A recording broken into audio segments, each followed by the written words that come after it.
Methods of ये characteristics of a good questionnaire वो भी हो गया था, और how to prepare a questionnaire. अच्छा कैसे होता है बताओ ज़रा, what is the first step? अच्छा कल मैंने वो MCQ एक डाला था, पहले कौन सा स्टेप फिर कौन सा स्टेप, ठीक है वो देख लेना, बिकॉज दैट्स वेरी इंपॉर्टेंट, ठीक है वो पूछा जा सकता है। अच्छा चलिए जी, कौन कौन सा मेथड हो गया था हमारा प्राइमरी डेटा कलेक्शन का? द फर्स्ट वन वाज हाँ डायरेक्ट पर्सन इन्वेस्टिगेशन, वो भी हमारा हो गया था। Number second was indirect oral investigation, वो भी हमारा हो गया था। Number third was information through local sources and correspondents, ये भी हमारा हो गया था, ठीक है। Number fourth one was through questionnaires and schedules, ठीक है। इसमें हमने अब क्या किया, थोड़ा सा क्वेश्चनियर को जो है यहीं पे खींच दिया, ठीक है। हमने कहा क्वेश्चनियर क्या है, टाइप्स ऑफ क्वेश्चंस क्या है, टाइप्स ऑफ क्वेश्चनियर क्या है, ठीक है वो सारा हमने इसी के साथ कर दिया, ठीक है। And now the fifth and the last method is experimentation method. The last method is experimentation method, इसको बस हल्का देख लेंगे, ठीक है। एक्सपेरिमेंटेशन मेथड, ठीक है। Now see what is experimentation. Experimentation किसको कहते हैं, व्हाट इज एक्सपेरिमेंट?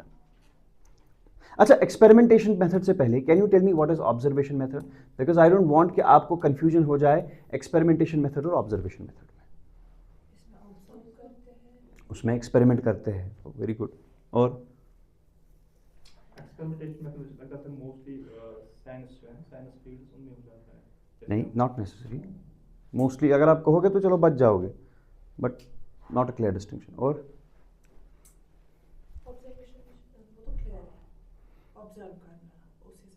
हाँ वो है एक्सपेरिमेंट करना, वो हो गया। उसके बाद do you think that there is a difference between experiment and observation? What is the difference? अगर आपको लग रहा है कि हाँ डिफरेंस है, ऑब्जर्वेशन कुछ अलग चीज़ होता है और एक्सपेरिमेंट कुछ अलग चीज़ होता है, तो what is the difference? Because sometimes students mostly confuse themselves. So ना एक्सपेरिमेंट में क्या करते हैं, we see what is happening, तो दैट इज ऑब्जर्वेशन। ऑब्जर्वेशन में भी वही कर रहे हैं। एक्सपेरिमेंटेशन हम यूजुअली जो है न्यू डिस्कवरीज के लिए करते हैं। नहीं हाँ ठीक है मान सकते हैं, बट ऑब्जर्व ही करते हैं ना उसमें भी, मतलब वो तो छोड़ सी यू आर सेइंग कि एक्सपेरिमेंटेशन मेथड में होता है कभी कोई नई चीज़ जो है डिस्कवर होती है, दैट्स एक केस है उसमें हो, इसमें भी होता है, बट नॉट सिर्फ कि इसी में होता है सिर्फ। आपने कभी देखा फॉर एग्जांपल स्टडी शोज की जो 6 से 8 घंटे सोते हैं उनकी मेमोरी जो है वो ज़्यादा शार्प रहती है एज कम्पेयर टू, ये देखा कभी आपने ऐसा कुछ? ठीक है, जिन स्टूडेंट्स को हमने देखा है कम लाइट में पढ़ते हैं उनकी आंखें बहुत टाइम तक अच्छी, ऐसी कुछ चीज़ें आपने सुनी होगी आज तक। इज दैट ऑब्जर्वेशन मेथड और एक्सपेरिमेंटेशन मेथड? देखो होता क्या है, I will explain you simple difference. देखो आप कह रहे हो ऑब्जर्वेशन, हो गया ना कंफ्यूजन, अब देखो कैसे हम देखेंगे, ध्यान से देखो। अगर हम किसी भी चीज के, and now you know both of them is a method of primary data collection. अगर आप late me suppose data collect कर रहे हो, ठीक है, बट जब आप डेटा कलेक्ट कर रहे हो आप किसी भी चीज को कंट्रोल नहीं कर रहे हो, you are not controlling any factor. आप किसी भी फैक्टर को कंट्रोल नहीं कर रहे हो, आप बस ऑब्जर्व कर रहे हो, आप बस देख रहे हो। बात समझ आ रही है कि नहीं? आप किसी चीज को कंट्रोल नहीं कर रहे हो, you're not changing something to see the effect on another thing. For example, I'll ask you to observe these group of people. You'll go to them, either you'll join them or you'll not join them. Either you'll tell them what I'm doing or you will not tell them, and you know कौन सा क्या चीज है, ठीक है।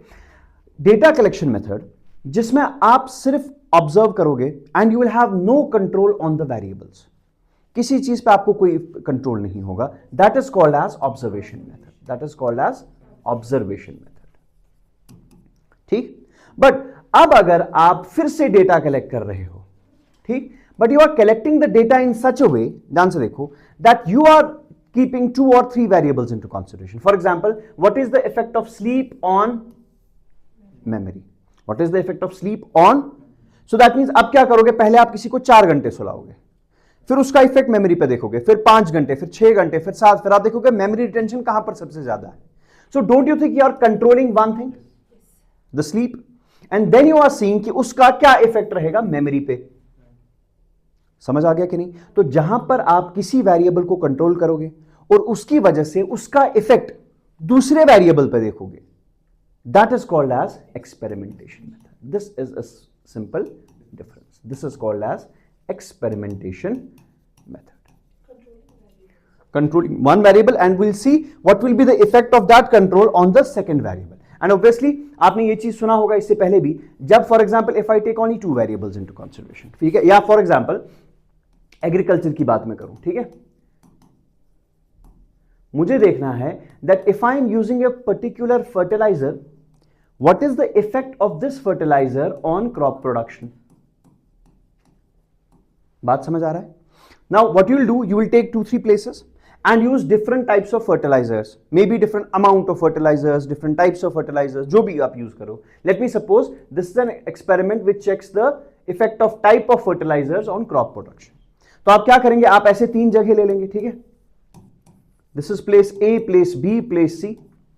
यहां पर आप फर्टिलाइजर X यूज करेंगे, यहां पर फर्टिलाइजर Y यूज करेंगे, यहां पर फर्टिलाइजर Z यूज करेंगे, and then you will see कि X, Y, Z फर्टिलाइजर्स को यूज करने से what is the overall impact on the crop production. क्या सब में क्रॉप प्रोडक्शन सेम ही रहेगा कि नहीं?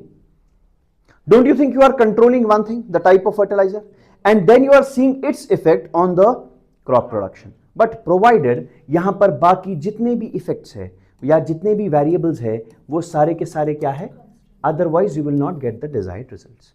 हो सकता है यहां पर पानी ज्यादा हो, यहां कम हो, यहां सॉइल बेटर हो, यहां ना हो, तो उसका भी इफेक्ट पड़ेगा। But I am saying keeping all other things constant, जितना भी जिस चीज का इफेक्ट इस पर पड़ेगा उन सबको कांस्टेंट रखो।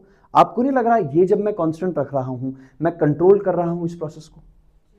तो जहां पर भी आपको लगेगा कि आप ये जो कर रहे हो इसमें आपका कंट्रोल है, and that method is called as what, that is called as experimentation method. जहां कंट्रोल नहीं है it is simply observation method. समझ आ गया कि नहीं? अब मुझे बताइए यहां पर बाकी सारे वेरिएबल्स आपने कांस्टेंट रखा, फॉर एग्जांपल पानी का इफेक्ट आपने कांस्टेंट रखा, सॉइल टाइप आपने कांस्टेंट रखा, ठीक है, टेम्परेचर आपने कांस्टेंट रखा, ठीक है, ह्यूमिडिटी आपने कांस्टेंट रखा, जो भी आपको लग रहा है कि जिस जिस चीज का इफेक्ट होगा वो सारी की सारी चीजें आपने क्या रखी, constant, and then you are checking the effect of type of fertilizer on the production. समझ आ गया? Now tell me out of the 2 variables which of the 2 variables you are controlling, you are changing in this case? Fertilizer, the type of fertilizer. This is called as independent variable. This is called as what? Independent. Independent means it can change of its own. It's an independent variable, and when it will change, for example, it can take values of its own. Independent variable means जो खुद से values दे सकता है। जो ही आप इस independent variable को change करोगे इसका effect किस पे पड़ेगा? On the production. So this crop production is your dependent variable. This crop production is your what? मतलब जिसको आप चेंज करते हो that means it is independent to take the values, जिसको आप चेंज करोगे। लेकिन जब इसको चेंज करोगे क्या ये आपके हाथ में है? नहीं। This will show the effect.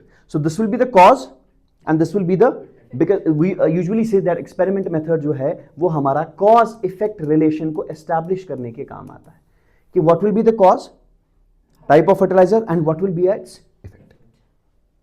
समझ आ गया? यहां तक क्लियर हो गया? क्या आपके ऑब्जर्वेशन मेथड में कहीं जगह कॉज और इफेक्ट का रिलेशन है? नहीं। अब अगर मैं सवाल पूछूं, मुझे बताओ कॉज इफेक्ट रिलेशन आपका किस मेथड से निकलता है? सवाल ऐसे ही आएंगे, ठीक है? You know everything, you know each and every method, but किस मेथड की एप्लीकेबिलिटी कहां पर है? क्वेश्चन जो है दिल B entirely based on this thing.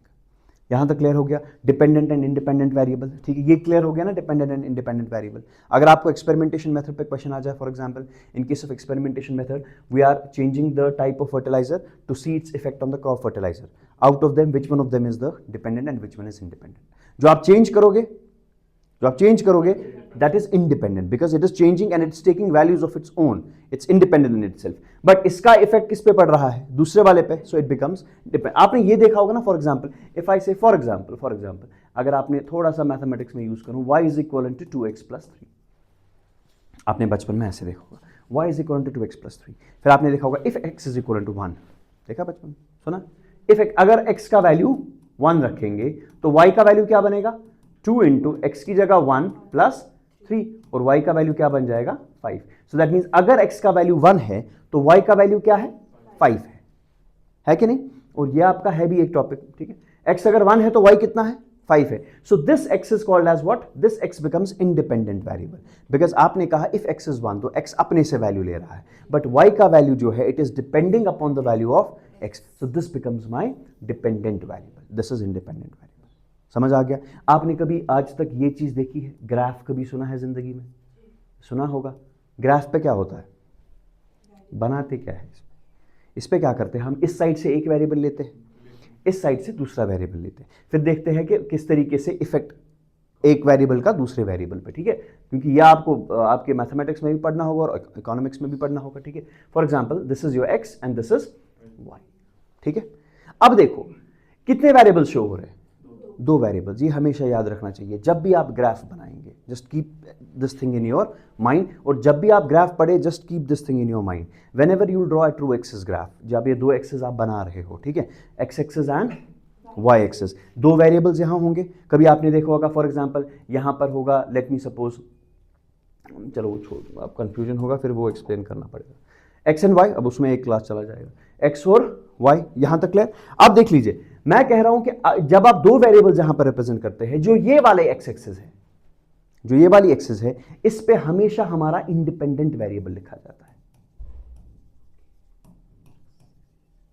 X axis is always for and y-axis is for dependent variable. Keep this thing in your mind always. This is the basics of establishing a graph.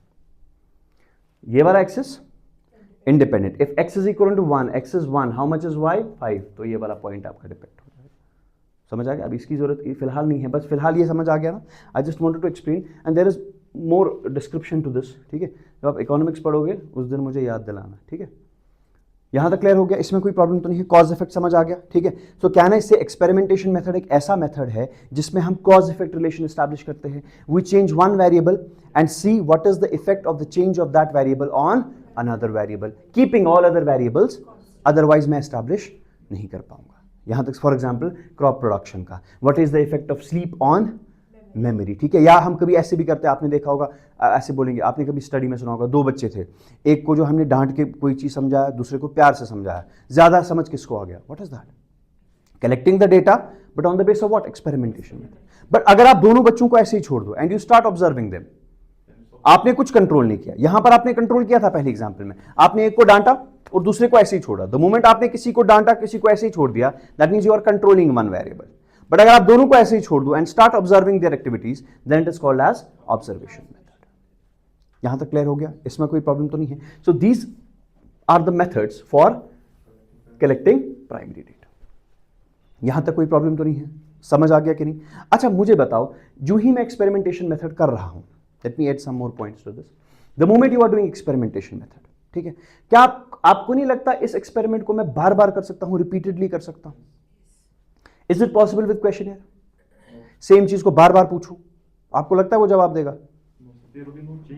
समझ आ गया? क्योंकि आप एक ही बंदे से पूछ रहे हो। लेकिन यहां पर you can do the experiment multiple times, ताकि आपको डेटा की जो है रिलायबिलिटी और एग्जैक्टनेस सामने आ जाए। इस वाले केस में बात समझ आ रही है? तो जब आपको यूजुअली कोई, जो आपने कहा था, साइंटिफिक मेथड ट्राई करना हो या कोई साइकोलॉजिकल कोई रिलेशन एस्टैब्लिश करनी हो, तब हम क्या करते हैं? एक्सपेरिमेंटेशन उसको बार बार करते हैं, बिकॉज पॉसिबल है कि मैं इस एक्सपेरिमेंट को बार बार कर सकूं।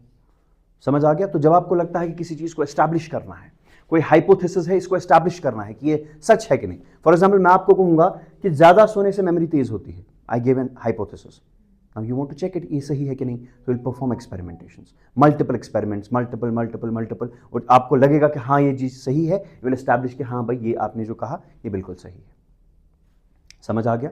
यहां तक क्लियर हो गया? तो किसी चीज को बार बार कर सकते हैं। और जब आप किसी चीज को एक्सपेरिमेंटली प्रूव करते हैं, फॉर एग्जाम्पल इस केस में when you are doing something experimentally, तो आपके पास जो बायसनेस है वो ऑलमोस्ट क्या हो जाती है? खत्म हो जाती है। ऑलमोस्ट, मैंने कहा पूरी, ऑलमोस्ट खत्म हो जाती है। समझ आ गया?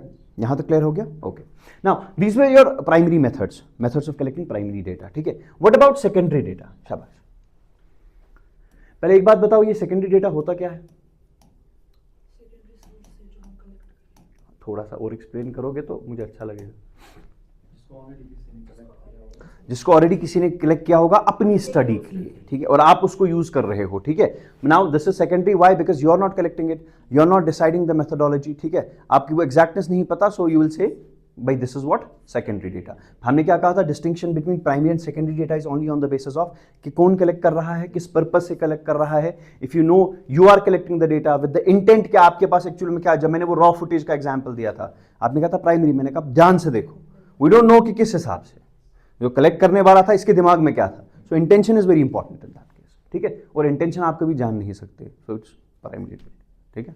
ओके, नाउ सेकेंडरी डेटा में क्या होता है? इसके दो टाइप्स होते हैं कलेक्ट करने के। There are two methods of collecting secondary data. ठीक है, one is called as published, very simple, ठीक है, इसमें वो परेशानी नहीं है जो आपने इससे पहले उठाई थी।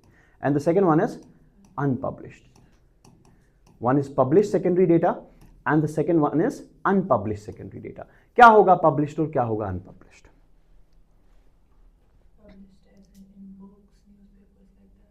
हाँ बिल्कुल, फॉर एग्जाम्पल मैं आपको एग्जाम्पल दूंगा। फॉर एग्जाम्पल मैंने, let me suppose there is a committee, ठीक, committee means a group of members, ठीक है, persons, members, people, man, women, जो भी आपकी मर्जी, ठीक है। अब लेट मी सपोज इन्हें गवर्नमेंट ने कोई काम दिया कि भाई आप लेट मी सपोज किसी चीज़ पे स्टडी करो या कोई रिकमेंडेशंस हमें दो या कुछ भी चीज़ें जो है। Now before giving the recommendations इनको क्या करना पड़ेगा? इनको स्टडी करना पड़ेगा, they have to collect the data, yes और नो।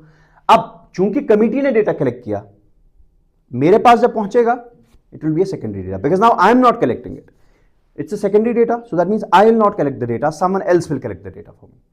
समझ आ गया? और मैं वहां से उठाऊंगा, it will become a secondary data. If I am collecting the data, see for committee members when they are collecting the data it's a primary data, but for me it's a secondary data. Now take a look from my point of view, कि मैं देख रहा हूं कि भाई अगर कोई data already publish किया गया होगा, सो दैट मीन्स उनने काम किया है, मैं बैक एंड पे बैठा हूं, अब मैं देख रहा हूं कि जी भाई डेटा जो है वो ऑलरेडी पब्लिश हो चुका है, so it becomes a secondary data, you know that, ठीक है, ये हम ऑलरेडी पढ़ चुके हैं। अब गवर्नमेंट ने किसी को जिम्मेदारी दी, किसी कमिटी को, कि भाई आप कुछ किसी चीज पे काम कीजिए, ठीक है। अब इन्होंने क्या दिया, इन्होंने अपनी कमिटी जो है वो पब्लिक कर दी, ठीक है। The moment when something is in the public domain, कोई चीज पब्लिक डोमेन में आ गई, the moment it's in the public domain it becomes published. The moment some information is in the public domain, public domain में आ गई, for example newspaper public domain, journal public domain, committee reports public domain, बात समझ आ रही कि नहीं? या कोई फॉर एग्जाम्पल अब मैं हूं, I am doing some research, ठीक, the moment I am doing the research I am not making it public, मैं अपने पास रख रहा हूं, ठीक है, this is unpublished data, this is published data. When it's in the public domain, it's published data. When it is not in the public domain, and still you are having access to this. For example, कोई company है, ठीक, इसकी कोई report है, अपनी report, it is not making it public, ये public नहीं कर रही है, डेटा है इसके पास, it has collected the data, जिस तरीके से कलेक्ट किया, जो भी सोर्स इसने अपने टाइम पे लगाया था, मुझे कोई प्रॉब्लम नहीं है, बट इसके पास एक रिपोर्ट है, लेकिन ये रिपोर्ट पब्लिक डोमेन में नहीं है, it's not making it public, so we can say this is an unpublished data। समझ आ गया? आपके फॉर एग्जाम्पल न्यूज या मेरी लेट मी सपोज कोई रिसर्च है, ठीक है, या किसी की डायरीज है या कंपनी के रिपोर्ट्स है, ठीक है, बट कौन से reports? Which is not being made public. अगर company for example let me suppose this is your company, ठीक, आप इसके सिंगल ऑनर है, ठीक है, आई यूज द टर्म्स जो आपको सिंपली समझ आ जाएंगे, I could have used technical terms as well, आप सिंपल समझने के लिए, because more important is to understand the things, ठीक है, and answer the questions in the exam, rest जो है they are not important. This is your company, ठीक, ये आपकी कंपनी है, आपने कहा ठीक है मेरी कंपनी है, मैंने इस साल में क्या कमाया, क्या जीता, क्या हारा, क्या प्रॉफिट, क्या लॉस, मैं क्यों किसी को बताऊं? बोलोगे आप किसी को? अपनी पास इंफॉर्मेशन है। If you are having access to that information, if you are taking that information and using that information, that becomes secondary unpublished data। समझ आ गया? But let me suppose अब कोई कंपनी है टाटा, अब टाटा जो कंपनी है ये सिर्फ उस ऑनर की नहीं है, ठीक है, एग्जैक्टली ये इसमें कुछ शेयर होल्डर्स भी है, ठीक है, शेयर होल्डर्स मतलब इस कंपनी के जो है लेट मी सपोज अगर ये 100% की कंपनी है, कोई बंदा जो है वो 1% का मालिक भी हो सकता है, कोई 0.1% का भी मालिक हो सकता है, depending upon the number of shares he is holding. अब छोड़ो, मुझे खुद भी नहीं समझ आता है, ठीक है, टाटा एक कंपनी है, बहुत बड़ी कंपनी है, ये एक ओनर की नहीं है, इसमें बहुत सारे ऑनर्स है, समझ आ रहा है कि नहीं? बहुत सारे ऑनर्स है, और कुछ ऑनर्स ऐसे हैं जिनका कंपनी में रोज का आना जाना नहीं होता, क्योंकि इसके लाखों में ऑनर्स है। आप ऐसे समझो, कोई कंपनी ऐसी होती है जिसके लाखों में ऑनर्स होते हैं, ठीक है, जिसने अपने शेयर्स इशू किए होते हैं, ठीक है, you may have heard the things about IPOs and something all that, ठीक है, छोड़ो, मुझे भी नहीं पता, आपको भी नहीं, ठीक है, फिलहाल के लिए। तो टाटा कंपनी के बहुत सारे ऑनर्स हैं, और वो ऑनर्स रोज कंपनी में नहीं जाते कि क्या किया। आप खुद ही सोचो, अच्छा लगेगा कि 100 करोड़ की कंपनी है, आप इसके 10,000 रुपए के ऑनर है, और आप 10,000 रुपए के ऑनर है, and you are calling the actual company जो है मालिक, क्या क्या समझ आ गया? But it's your duty to inform them at least. समझ आ गया कि नहीं? सो व्हाट दे डू, एक साल खत्म, they put the records in the public, publish data. Company दोनों थी, इस कंपनी ने पब्लिक मतलब पब्लिक नहीं किया, पब्लिक डोमेन में नहीं लाया, so it became unpublished. But ये वाली जो कंपनी है इसने लाया for the information of the general public, it became published data. समझ आ गया? यहां तक कोई प्रॉब्लम तो नहीं है? तो दैट मीन्स क्या ना, इसे न्यूज़पेपर्स जो भी हमारे पास है, जर्नल्स हमारे पास है, गवर्नमेंट की रिपोर्ट्स होती है। You may have heard about for example organisations like NITI Aayog, सुना है कभी? सुना है? नहीं सुना है तो कोई बात नहीं, सुनोगे जब पूरा पढ़ोगे तो सुनोगे, ठीक है? अब स्टैटिस्टिक्स में मेरा ये काम नहीं है कि मैं आपको यहाँ नीति आयोग पढ़ाऊँ, ठीक है? वो आप अपनी जगह पढ़ लोगे। इकोनॉमिक्स में जब आप पढ़ोगे, प्लानिंग कमीशन हट गया, नीति आयोग आ गया, ठीक है, 2015 में, ठीक है? ओके, अब छोड़ो वो चीज़। अब नीति आयोग कोई चीज़ है मेरे लिए, अभी कोई चीज़ है, ठीक है? Now it is making some reports, ये कुछ रिपोर्ट्स पब्लिक कर रही है। समझ आ गया? अब इसकी जो रिपोर्ट्स है, the moment it is making it public, can I से दीज आर पब्लिश डेटा? समझ आ गया? आपने सुना होगा कभी कोई इंटरनेशनल ऑर्गेनाइजेशन होती है, यूनाइटेड नेशन का कोई विंग होता है, ठीक है, that is also making some reports, ठीक है? आपने सुना होगा कोई ऑर्गेनाइजेशन है फॉर एग्जाम्पल वर्ल्ड बैंक, ठीक है? अब ये गवर्नमेंट नहीं है, गवर्नमेंट हमारे नेशनल लेवल पे होगा। वर्ल्ड बैंक ने एक रिपोर्ट आपको दे दी, ठीक है? That report is being made public the moment it is being, see I am not saying कि published and unpublished is on the basis of कि भाई कौन रिपोर्ट जनरेट कर रहा है, नहीं, आपने पब्लिक डोमेन में डाल दी, it becomes published. You are not keeping it in the public domain, it is unpublished. World bank की कोई रिपोर्ट, सर आप बोलोगे सर ये भी जो है it is what, a published data. समझ आ गया? या प्राइवेट ऑर्गेनाइजेशन की कोई रिपोर्ट, हाँ सर ये भी क्या है, पब्लिश्ड सेकेंडरी डेटा हो सकती है if it is making it in the public. I am not explaining on the base of government, हाँ I can classify sir public secondary data कभी गवर्नमेंट हो सकता है, कभी सेमी गवर्नमेंट हो सकता है, कभी प्राइवेट हो सकता है, दैट इज वो अलग बात है, वो कोई इंपॉर्टेंट चीज नहीं है। एंड यू नो कि गवर्नमेंट पब्लिश करेगी तो गवर्नमेंट सेकेंडरी डेटा होगा, government publish secondary data, private करेगा तो प्राइवेट होगा। समझ आ गया? सेमी गवर्नमेंट करेगा तो सेमी गवर्नमेंट होगा, जो भी है that's not important. Important is to identify कि ये वाले अच्छे न्यूज़पेपर्स आपके पास है, जो रोज आपके पास न्यूज़पेपर्स आते हैं, या आपके पास इंटरनेट है, आप इंटरनेट से कोई डेटा एक्सेस कर रहे हो। समझ आ गया? मान लो public domain, the moment you are uploading something on the internet, so that means it's in the public domain. समझ आ गया? तो यहां से भी जो आप इंफॉर्मेशन ले रहे हो, this again what, a secondary data. समझ आ गया? But with secondary data, publish secondary data. लेकिन अगर आप इसको पब्लिक डोमेन में नहीं ला रहे हो, अपने पास रख रहे हो, इट्स अनपब्लिश्ड। कोई रिसर्चर कोई काम करेगा, पब्लिक डोमेन में लाएगा तो पब्लिश, नहीं लाएगा तो अनपब्लिश्ड। रिसर्चर सेम था। बात समझ आ गई? क्लियर हो गया? Now I ask you a question, now tell me, do you think which one is more reliable, published और unpublished, and why? Think and tell me what is the answer. What do you think, which one is more reliable and why? कैसे? जब public में लाएगा तो ऐसे ही थोड़ी कोई चीज़ लाएगा, ऐसे ही मतलब अकाउंटेबल होगा तो तभी तो पब्लिक में लाएगा, अदरवाइज जब अकाउंटेबिलिटी नहीं होगी तो ऐसे ही कोई चीज़ पब्लिक में तो नहीं लाएगा। लाइक आपने शेयर होल्डर्स का कहा, तो वो प्रॉपर एनालिसिस करके ही Yes. तब जाके public यस, जो ही वो पब्लिक डोमेन में आ जाएगा, ठीक है, देखो ये पब्लिक डोमेन में नहीं आएगा, so that means it has not been officially, it has been officially released. The moment something is officially released, इसको ध्यान से जो है पहले चेक किया जाता है कि क्या ये इन्फॉर्मेशन सही है कि नहीं, तब जाके इसको पब्लिक डोमेन में लाएगा, ठीक है। ऑफिशियली रिलीज करना इंपॉर्टेंट है। If you are officially see this in this published, it has been officially released, official release हो गया, पब्लिक डोमेन में आ गया, so the information is deemed to be reliable, deemed to be reliable, ठीक है। But the moment it's unpublished, ठीक है, so that means it has not been officially released, it's still unofficial. समझ आ गया? The moment it is not in the public domain, that means अभी इस पे उतना वो चेक्स एंड बैलेंसेस उतनी नहीं लगी होंगी जितनी इस पे लगी होंगी। So we consider this published data to be more reliable compare to the, it doesn't mean that unpublished is always unreliable या नॉट रिलायबल, नहीं, मैं ऐसा नहीं कह रहा हूँ, मैं कह रहा हूँ कंपेरेटिवली, ठीक है। मैंने आपको परसों कहा ना, मेरे लिए 100 करोड़ बहुत बड़ी चीज़ है, बहुत बहुत बड़ी चीज़ है, और किसी हाई नेटवर्थ इंडिविजुअल के लिए ये कुछ है ही नहीं, तो उसके लिए 100 करोड़ है, क्या 100 करोड़, ठीक है, मेरे लिए 100 करोड़, ठीक है, 100 करोड़ वही है, ठीक है। But see how comparatively, comparative analysis, तो same is the case with published and unpublished. यहाँ तक क्लियर हो गया? इसमें कोई प्रॉब्लम तो नहीं है. So this is all about your primary and secondary data and methods of collecting primary and secondary data. यहाँ तक क्लियर हो गया, इसमें कोई प्रॉब्लम तो नहीं है. Just start writing it first. Write down experimentation method. Write down experimentation method. लिख लीजिए. The experimentation method, the experimentation method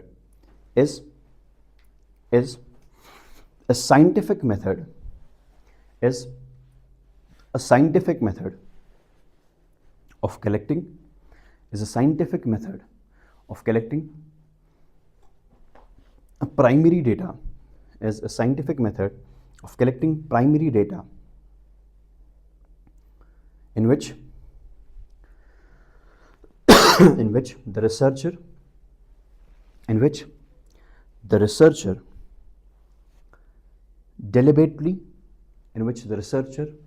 deliberately alters one or more variables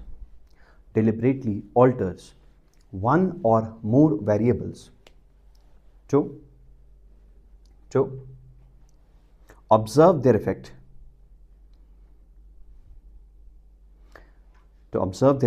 on another variable.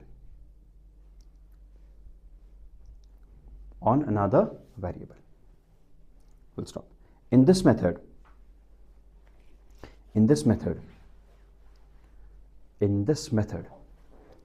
the researcher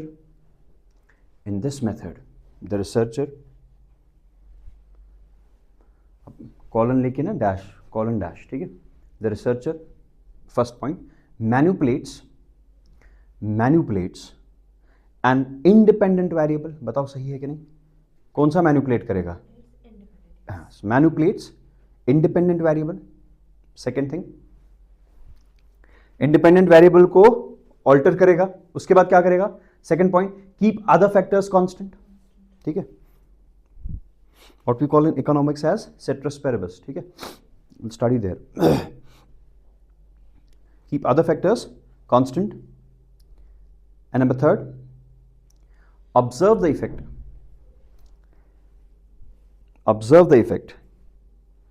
on the dependent variable. वही है, independent को change करेगा, बाकियों को constant रखेगा. Effect किस पे देखेगा? Dependent variable. अब नीचे लिख लो पॉइंट के बगैर. The experimentation method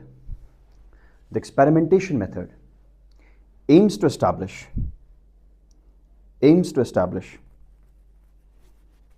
establish a cause effect relation. यही है कि नहीं? aims to establish a cause effect relationship. Done. अब लिख लीजिए नीचे, key features of experimentation method. What are the key features of experimentation method? Key features of experimentation method. Number first, controlled conditions. Yes और no? ये सिर्फ आपको इसी में मिलेगा. ठीक है, controlled condition. Number second, manipulation of variables. Number next, cause effect relationship. cause, इसको हाईलाइट कर देना. ठीक है, cause effect relationship. Next, repeatability.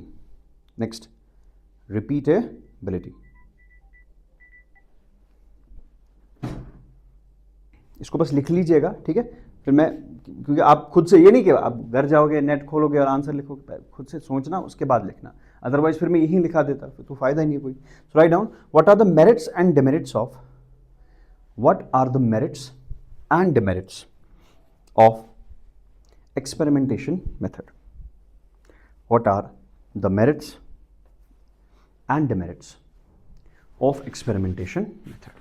मुझे बताओ, एक्सपेरिमेंटेशन मेथड में आपको क्या मेरिट्स लगे और क्या डिमेरिट्स लगे. ठीक है, leave some space and write down methods of collecting secondary data. methods of collecting secondary data.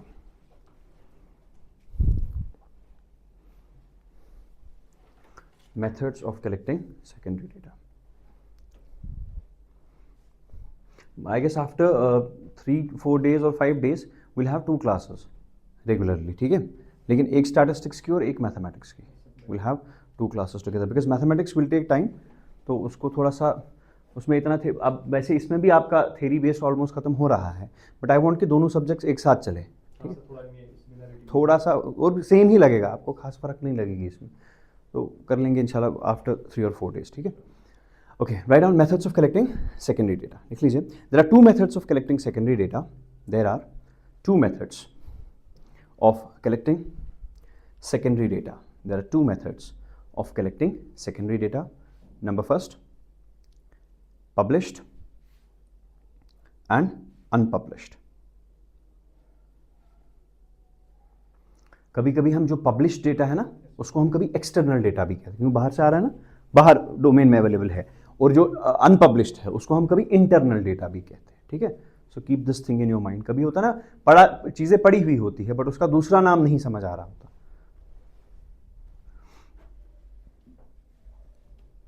So write down published data. Published data consists of information. Published data consists of information that has been officially released. That has been officially released. That has been officially released through books. Through books, journals, government reports, newspapers, or online database, for public access. For public access. ठीक है, that means public domain में लोगों के इस्तेमाल के लिए जो चीज़ें डाली गई होंगी, that is your primary data. ठीक है, मतलब सॉरी, दैट्स योर सेकेंडरी. कौन सा? Publish data. Now write down unpublished data. Unpublished secondary data, ऐसे लिख लो थोड़ा सा. Unpublished secondary data includes information that has not been formally released, that has not been formally released and is not available as such, for public access, and is not available as such for public access. For example, private records, diaries, research notes, etc.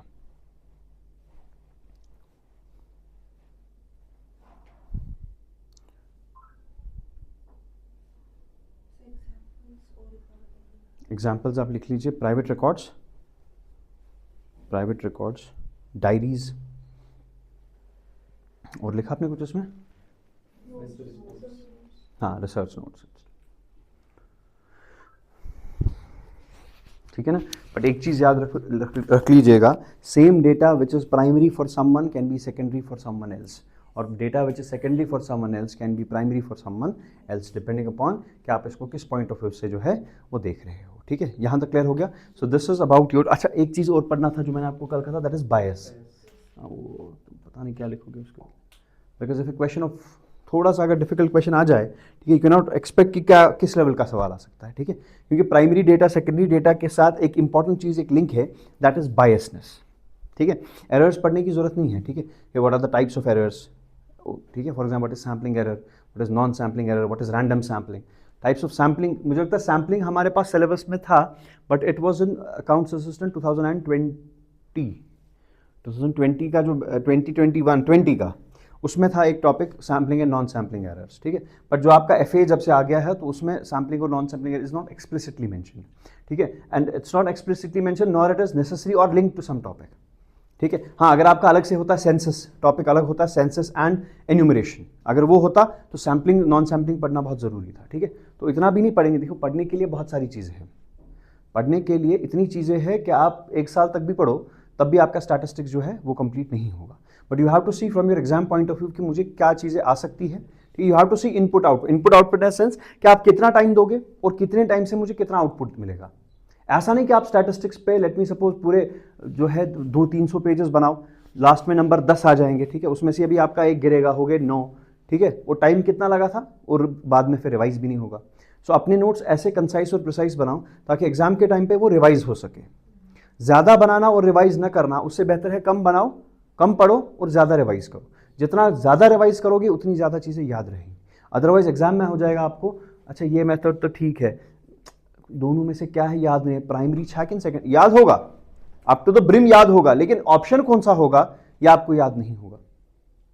ठीक है, for example जब आप economy में पढ़ोगे about different reports, I ask U A question, बताइए, late me suppose जो आपका यही नीति आयोग की जब बात करे थे, बताइए नीति आयोग बना कब था, आप बोलोगे 15 में बना था कि 16 में, ऐसा ही कुछ था, ये शुगर था। ठीक है, आपको पूछेंगे what is full form of NITI Aayog, option A will be national institution for transforming India, national institute of transforming India. आप बोलोगे ये ऐसा ही कुछ था, बट क्या था वही तो चाहिए, समझ आ गया। And this was once a question asked, I don't remember कि किस एग्जाम में था, शायद केएस में पूछा गया था कि ऐसी फुल फॉर्म लिया गया था, and was written like this, national institute for transforming India, national institution of transforming India, of for institution institute इसमें चेंज किया गया। और ये चीजें तब आप कर पाओगे जब आप चीजों को बहुत या तो नोटिस करोगे या बहुत रिवाइज करोगे, या तो इतनी शार्प मेमोरी आपकी होनी चाहिए जो आपके पास है नहीं। I am confident about that कि नीति आयोग देखोगे एक बार तो आपको उम्र भर याद रहेगा। ठीक है, आपको इसमें भी कंफ्यूजन होगा, नीति आयोग था कि एनआईआईटी आयोग था, I am sure about this. ठीक है, तो इसीलिए चीजों को जितना बार बार पढ़ोगे तब जाके वो याद रहेंगी। आपको ऐसा लगेगा ना कि एक बार पढ़ने से याद होगा, ऐसी चीजें नहीं होती। ठीक है, ये याद रखिएगा। ओके, नेक्स्ट वन इज, वो मैं करवाऊंगा, वो मसला नहीं है। Write down bias. What do you mean by a bias? अब देखो, बायस में भी हजारों किस्में हैं, हजारों किस्में हैं। ठीक है, बायस की इतनी किस्में हैं कि आप सोच नहीं सकते, बट हम आप इंपॉर्टेंट चीजें पढ़ेंगे और उसको रिलेट करेंगे ताकि हम कंसेप्चुअल क्लैरिटी है कि नहीं, आप मुझे उसको रिलेट करके देंगे अपने मेथड्स ऑफ कनेक्टिंग प्राइमरी और सेकेंडरी डेटा के साथ। ठीक है, आज मैं इस पे सवाल रखूंगा शाम को ग्रुप पे। आज के जो क्वेश्चंस होंगे they will typically focus on bias with the methods of data collection. ठीक है, for example I will make you explain bias number A. बताओ मुझे बायस नंबर ए किस किस चीज में है, किस किस method of primary data collection में है, क्या सेकेंडरी डेटा कलेक्शन मेथड्स में है, ये आप मुझे इसमें बताएंगे। ठीक है, चलिए let's understand the bias. See, bias is nothing but, I can say bias is nothing but a systematic error. क्या है वो चीज जिसकी वजह से आपका जो एक्चुअल रिजल्ट है वो आप अटेन नहीं कर सको। For example I go to you, I ask you the questions, तो मेरा अब मैं क्या कर रहा हूं, for example this is the entire population, I not go to the entire population, I choose this one, I not go with the enumerator method. अब आपको पता है, ठीक है, इन्यूमरेटर मेथड, अच्छा इन्यूमरेटर मेथड वो कभी शेड्यूल में भी यूज करेंगे। इन्यूमरेटर मेथड में क्या होता है, बंदा जाएगा क्वेश्चनियर लेकर और आपसे फिल करेगा। Enumerator method is also somewhat like that. आपको enumerator method as a whole जो हमने वहां पढ़ा था, enumerator method जब आप हर किसी के पास चले जाओगे। दूसरा होता है enumerator method शेड्यूल में। बात समझ रहे हो कि नहीं, कि that means आप वहां जा रहे हो enumerator, आप हर किसी के पास जा रहे हो, that means enumerator को आप किस किस, whenever you see the word enumerator that means वो बंदा जा रहा है, शेड्यूल में भी वो बंदा जा रहा है। समझ आ गया? So some books write there are two methods, one is mailing method, another is enumerator method. I'll make this one, कभी confusion हो जाएगा। ठीक है, they'll say one is enumerator method and the second one is mailing method. आपको क्या लगता है mailing method questionnaire के लिए यूज होगा कि शेड्यूल के लिए यूज होगा? क्वेश्चनियर के सीधे से मेलिंग मेथड में क्या आता है आपका क्वेश्चनियर, या क्वेश्चनियर का क्या मेथड है आगे बढ़ाने का, दैट इज मेलिंग मेथड, या टेलीफोनिक जो हमने ऑलरेडी पढ़ा हुआ था वो कैपी जो हमने पढ़ा था। ठीक है, नेक्स्ट इज एन्यूमरेटर मेथड, वो कहेंगे एन्यूमरेटर मेथड में आपका आएगा शेड्यूल। इट डिपेंड्स अपॉन के एग्जामिनर, बिकॉज बुक्स जो है they write it differently, some write it the way I am writing it. ठीक है, some write it this way, enumerator method and mailing method. Now you know enumerator means वो जाएगा, so this should be synonymous with schedule. Mail मतलब उधर भेजोगे, email भेजोगे, जो भी भेजोगे, that can be called as question, so right it down somewhere, may be ठीक है, we can not take any risk. इसको लिख लीजिएगा, ठीक है।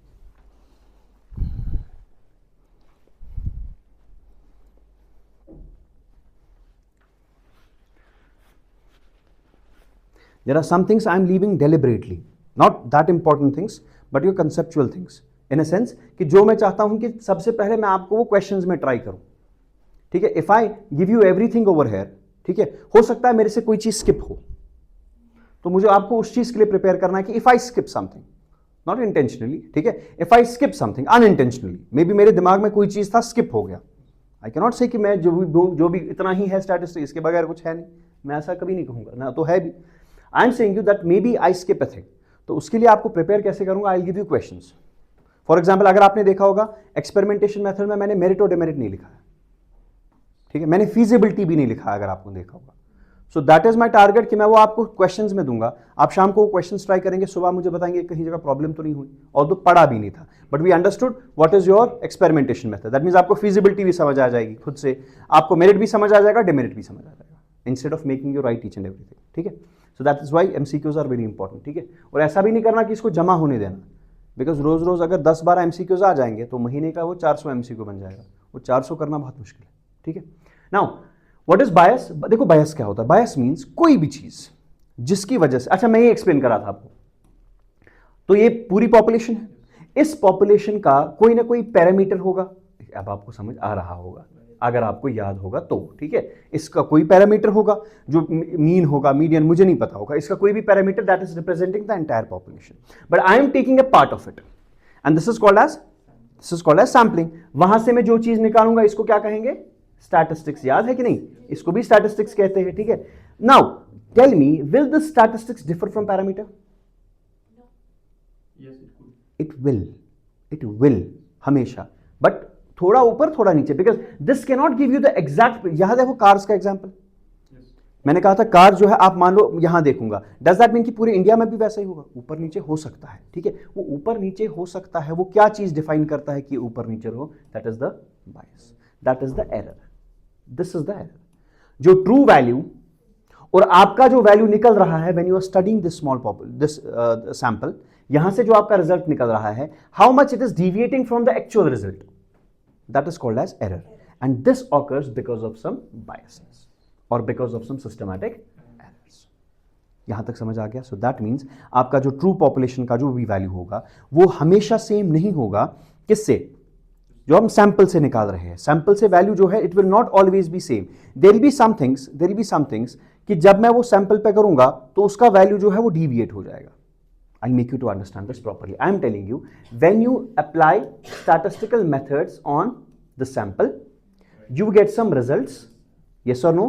Now, these results should be in line. I'm not saying this should be exact. ये बराबर आसपास होने चाहिए किसके, population के, yes or no? That is why we sometimes take multiple samples to see कि कहीं ऐसा नहीं हो कि एक सैंपल कुछ और ही रिजल्ट दे रहा है और दूसरा सैंपल कुछ और ही रिजल्ट दे रहा है। अगर मुझे लगा 2 सैंपल्स या 3 सैंपल जो मैं अलग अलग उठा रहा हूं वो मुझे ऑलमोस्ट सिमिलर रिजल्ट्स दे रहे हैं, then I can say this sample is a true representative of this entire population. समझ आ गया कि नहीं? फिर से सुनो, आपके पास पॉपुलेशन इतनी बड़ी है, मैं इसमें 3 सैंपल्स उठा रहा हूं, random samples, so that means मैं ऐसे नहीं देख रहा हूं कि क्या मैं सोच के सैंपल उठाऊंगा, no, for example I am randomly picking up 3 samples, ठीक है। इन तीनों सैंपल से मैं एक वैल्यू निकालूंगा, जो भी वैल्यू होगा, मीन होगा, मीडियन होगा, एवरेज एज होगा, जो भी आपको वैल्यू निकालना होगा, एंड देन आई सी कि जो तीनों सैंपल्स मैंने निकाले इनका वैल्यू कभी एग्जैक्ट नहीं होगा, रियल लाइफ में कभी बराबर नहीं आएगा, बट होगा क्या, अगर आपको लगा कि सिमिलर रिजल्ट्स आ रहे हैं, आपने यहां से सैंपल एक उठाया, यहां से सैंपल उठाया, यहां से सैंपल उठाया, आपने तीनों को चेक किया और आपको रिजल्ट जो है थोड़े से सिमिलर आ रहे हैं, सो दैट मींस कोई बात नहीं, पूरी पॉपुलेशन में भी ऐसा ही होगा। समझ आ गया? यहां तक क्लियर हो गया? इसमें कोई प्रॉब्लम तो नहीं है। बट होता क्या है, the moment you are picking up this sample, ध्यान से देखो, the moment you are choosing the sample, आप कुछ यहां पर गलतियां करते हो, मे बी सैंपल को चूज करने में, मे बी इनके रेस्पॉन्सेज में, मे बी रिकॉर्ड करने में, मे बी लिखने में, कहीं जगह आप गलतियां करोगे। दैट वो कौन कौन सी गलतियां आप करोगे, that will be the types of your bias. कौन से चीजें ऐसे हैं which will make you deviate from the result of the entire population. इसका रिजल्ट इसके बराबर कभी भी नहीं आएगा, प्रैक्टिकल लैंग्वेज में कह रहा हूं, ठीक है। कुछ एरर आ जाएगा, ठीक है। वो एरर किसकी वजह से आता है मैं आपको समझाऊंगा, ठीक है। जब मैं ये पूरा समझाऊंगा तब आपको समझ आ जाएगा। For example, this is my population, yes और no, this is my population, ठीक है। अब मैं आपको बताऊंगा कहां कहां मुझे लगता है एरर आ सकता है, और आप देखिए कि वहीं पे एरर आ सकता है कि नहीं। केस नंबर फर्स्ट, ध्यान से देख लीजिएगा। Case number first, this is my population, ठीक। Can I either I have to go for the census method और enumeration method, how to go to each and every unit to check the details. भाई बहुत मुश्किल है, population बहुत बड़ी है। What you will do, you choose a sample, yes और no. आप क्या करोगे, आप एक सैंपल चूज करोगे, ठीक है। बट डोंट यू थिंक वो जो आप सैंपल चूज करोगे that should be a true representative. वो रिप्रेजेंट करना चाहिए इस पूरी पॉपुलेशन को एग्जैक्टनेस के साथ, रिलायबिलिटी के साथ। आप जो सैंपल चूज करोगे, डोंट यू थिंक कि ये वाला जो सैंपल है it should be a true representative of this entire population. ये सैंपल जो है ये पॉपुलेशन को रिप्रेजेंट करना चाहिए। समझ आ गया? पहली गलती वहीं पर होती है। आप कभी क्या करते हो, ये सैंपल आप सही से चूज नहीं करते। आप जो सैंपल चूज कर रहे हो that doesn't truly represent the population, so that type of bias is called as sampling bias. बताओ समझ आ गया कि नहीं? What is sampling bias? अब देखो, अब अगर जो आपने सैंपल चूज किया that is not the true representative of the population, क्या आपको लगता है वो रिजल्ट सही देगा? उसमें एरर होगा, sampling bias. So whenever the error is because of the sample you are choosing. You are choosing a wrong sample. That is not the correct representative. बात समझ आ रही कि नहीं? आप जो सैंपल चूज कर रहे हो वो करेक्ट रिप्रेजेंटेटिव नहीं है आपकी पॉपुलेशन। इट्स कॉल्ड सैंपलिंग बायस और सैंपलिंग एरर, जैसे आपका मर्जी। समझ आ गया कि नहीं? इसीलिए हम कहते हैं कि जब आप सैंपल चूज करेंगे it should be a random sample. इसीलिए वो जो तीन मैंने कहा ना, तीन अलग अलग जगह, वो हम इसीलिए लेते हैं ताकि हम देखें कि जो हमने सैंपल चूज किया वो सही है कि नहीं, एंड वी जस्ट इरेडिकेट और इरेज दिस सैंपलिंग एरर। समझ आ गया? सैंपलिंग बायस समझ आ गया? So the error that is because of your wrong sample, जो आप सैंपल चूज कर रहे हो वो गलत था, this is called as sampling bias. कोई प्रॉब्लम तो नहीं है यहां तक? समझ आ गया? क्लियर हो गया? कोई मुश्किल तो नहीं है? नंबर सेकेंड, ध्यान से सुनिएगा। नंबर सेकेंड बायस, आप देखना होगा ऐसा ही कि नहीं। आप चाहते हो कि ये जो सैंपल मैंने उठाया इससे मैं अपने डिजायर्ड चीजें पूछूं और इनसे अपना कंक्लूजन बिठाकर and then I apply it to the entire population, a system that is called as generalization. याद है कि नहीं? पढ़ा था हमने बचपन में, ठीक है? जनरलाइजेशन, ठीक है? Okay, sampling. अब देखो, अब आप हर किसी बंदे के पास गए, ठीक? मुझे बताओ आपको क्या गारंटी है कि वो जो बंदा है जिससे आप पूछ रहे हो he is giving you the exact, भी नहीं कह सकता हूं, he is giving you reliable data, data on which you can rely. समझ आ गया? हो सकता है ना वो आपको गलत इंफॉर्मेशन दे।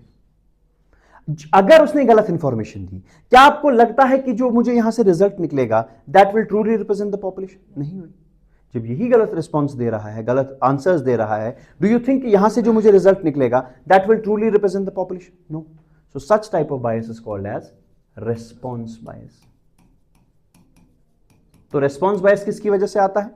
जब जो रिस्पोंडेंट है वो अगर सही से जो है डेटा नहीं दे रहा है। अब देखो, मैं किसी को दूर से ऑब्जर्व कर रहा हूं, इसको पता भी नहीं है मैं इसको ऑब्जर्व कर रहा हूं, आपको लगता है रिस्पॉन्स बायस होगा?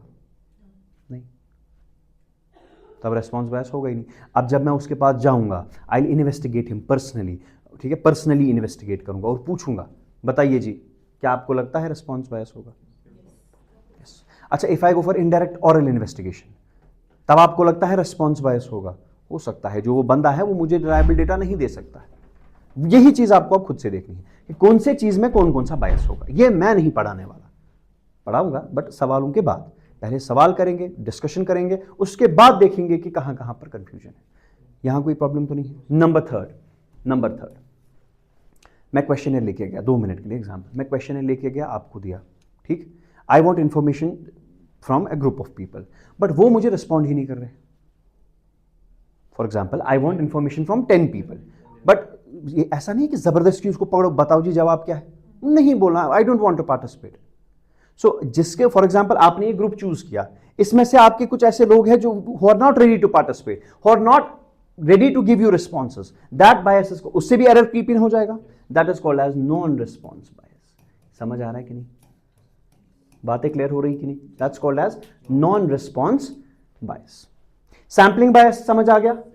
Error because of choosing wrong sample. Response bias because of inaccurate response from the respondents. Non-response bias because of non-participation of the respondents. वो कह रहे हमें पार्टिसिपेट ही नहीं करना, आप करो जो करना है, मजबूर आप हो, हम नहीं, सैंपल आपने चूज किया है. समझ आ रहा है कि नहीं? यहां तो क्लियर हो गया. और आपको क्या लगता है कौन सा बायस होगा? Just think and let me know.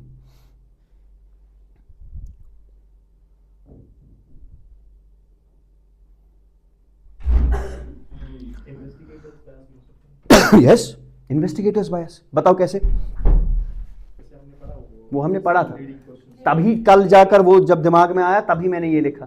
That's called as investigator बायस. क्या है इन्वेस्टिगेटर बायस? वो सवाल, कभी वो लीडिंग सवाल देगा, आप मजबूर हो जाओगे. या मैंने आपको, अगर आपको कल क्वेश्चनियर का याद होगा, वो ऐसे ऑप्शंस देगा, आपके पास रिस्पॉन्स करने का कोई रास्ता ही नहीं होगा. ही will not give you wide range of responses. आप बोलोगे गुड, बेटर, बेस्ट, आप बोलोगे चलो गुड ही ठीक है, good is on the higher side, उसका तो उधर से है ही नहीं कुछ. समझ आ गया? Next type of bias is called as investigator bias. Think and tell me what can be the next type of bias. शाबाश, सोचो और बताओ. What can there be any other bias? सुनो, दूसरा बायस, मतलब दूसरा टाइप, इसको हम इफेक्ट भी कहते हैं. For example, this is a person, ठीक, I went to him and I told him कि मैं आपको जो है स्टडी करना चाहता हूं. ठीक, this is the investigator. He goes to the respondent and he is telling him let me study you. मुझे आपके जो है आपकी इंफॉर्मेशन को चाहिए. तो ये क्या करेगा? द मोमेंट इसके दिमाग में आ गया कि आई एम बीइंग नोटिस्ड, ये अब एक्ट करने लगेगा. He will not be the real he. अब ये बराबर वो नहीं रहेगा जो ये था. अब ये अपने आप में थोड़ा चेंजेस आएगा. मे बी अब ये तमीज से बात करेगा. ठीक है, आप खुद को ही देखो, जब आप घर पे होंगे आप किस तरीके से बात करोगे, और जब आप किसी के सामने होगे, आपको पता है आई एम बीइंग नोटिस्ड, आप सेंसिटिव, आप बोलोगे अरे क्या बात कर रहे हैं, वहां पर आया चलो.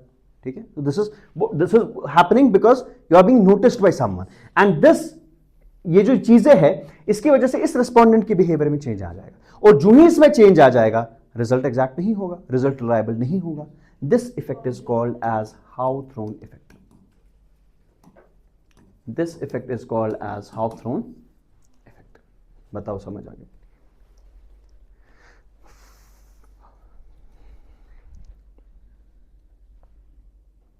बताइए समझ आ गया कि नहीं? What is Hawthorne effect?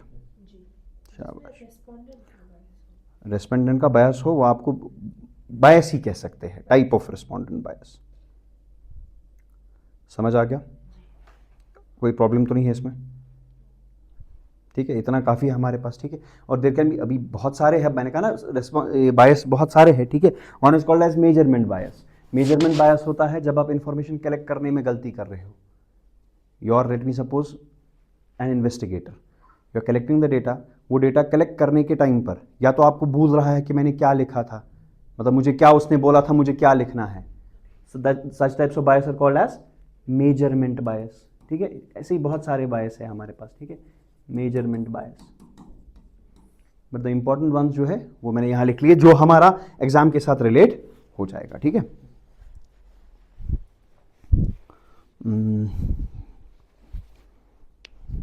अच्छा एक चीज बताऊं मैं, हाँ बस वो तो इतना काफ़ी है. ठीक है, sampling, non sampling, response, non response, investigate, इतना ही चाहिए हमें. ठीक है, अदरवाइज बहुत सारे हैं, मैंने कहा ना बहुत ज़्यादा है, लिखने के लिए जगह नहीं बचेगी.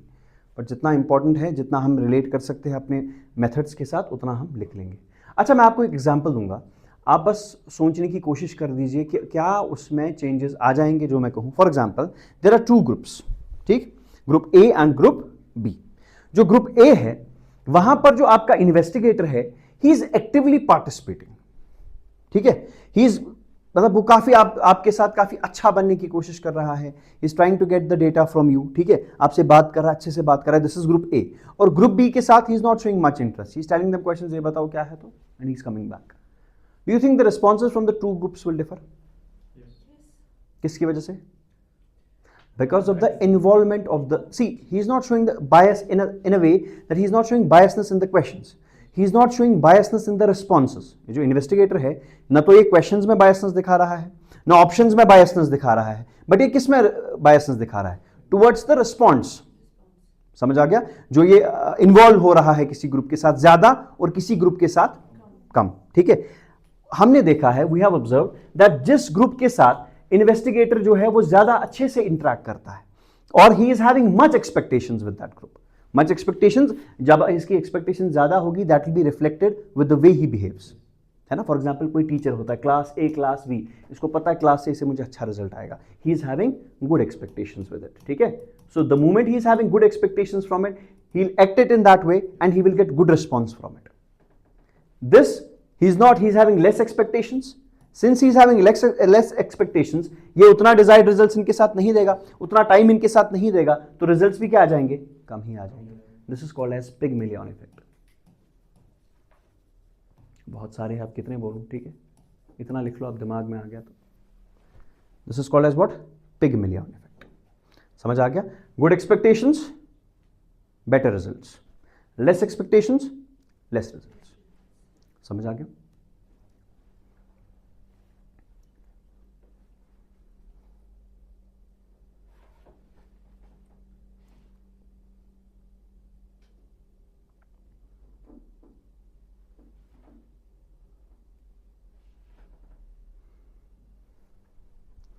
इसको यहीं पे खत्म करने की कोशिश करेंगे वरना ये बहुत खिंचेगा। ठीक, पिगमिलियन इफेक्ट समझ आ गया?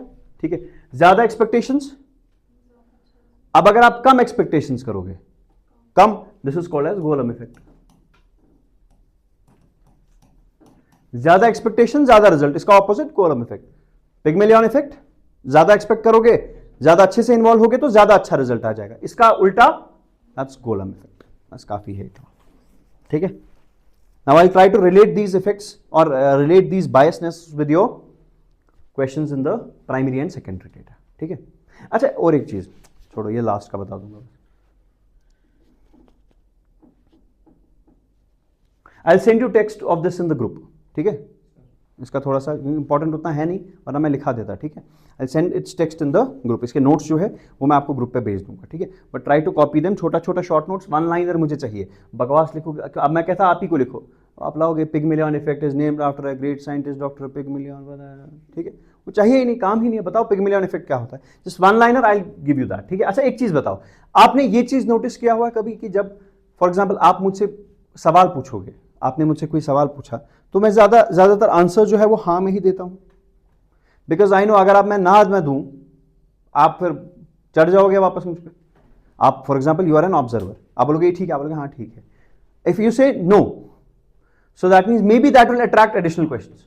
आपको नहीं लगता यूजुअली फॉर एग्जाम्पल, सो जो आदमी है उसकी एबिलिटी हमेशा होती है कि वो हमेशा आंसर्स क्या दे, हाँ। See he try to answer questions in yes, because he उसको नहीं चाहिए कि आप फिर से आप इसके बाद फिर से बोलो। मैंने कहा फॉर एग्जाम्पल आप किसी होटल पे गए, जो मैं रेगुलर एग्जाम्पल देता हूँ, आई से sir how was your stay, और सर ठीक था, अच्छा। अगर आपको कि नहीं सर अच्छा नहीं था, बस बैठो, करो आप इसके साथ बात, क्यों नहीं था अच्छा, क्या इंप्रूवमेंट करे। इतना टाइम हमारे पास नहीं होता है, तो लोगों की एबिलिटी यूजुअली होती है कि आप सवाल पूछो, वो जो आप बोलोगे ना हाँ हाँ ठीक है, ठीक है, that is called as acquiescence. That is called as acquiescence. बस इतना काफी है आपके लिए। ठीक है, इसको कभी बोलते हैं यस सेइंग। ठीक है, कि आपका रिस्पॉन्स यूजुअली क्या होता है, या तो हाँ ही होता है, और your response always aligns with what the, जो भी आपका इन्वेस्टिगेटर होगा जो बोलेगा वो ही बोलेगा। ठीक है, आप उसी के साथ चले जाओगे। ठीक है, और यही रीजन होता है कि लीडिंग, अब छोड़ो, you know what is leading questions. ठीक है, उतना काफी है आपके लिए। ठीक है, बिकॉज इतना भी ज्यादा नहीं पढ़ना, फिर घूम ही जाओ। यहां तक क्लियर हो गया, इसमें कोई प्रॉब्लम नहीं हो। But this topic is important only from the view if you relate it with primary and secondary type methods of collection. ठीक है, so today the MCQs will exactly be on those things. हम ये चीज देखेंगे कि इन MCQs को उसके साथ कैसे मिलाए, and that will be the work for today. ठीक है, let's will discuss tomorrow. I will start with, ये हमारा हो गया, कलेक्शन ऑफ डेटा हमारा हो गया। ठीक है, कल हम थोड़ा सा डिस्कस करेंगे कि आपका जो डेटा है वो किस तरीके से ऑर्गेनाइज करते हैं। ठीक है, डेटा को कैसे ऑर्गेनाइज करेंगे और उसी के साथ हम चले जाएंगे फिर tabulation and presentation of data पे, ठीक है, दैट विल डिस्कस टुमारो इंशाल्लाह।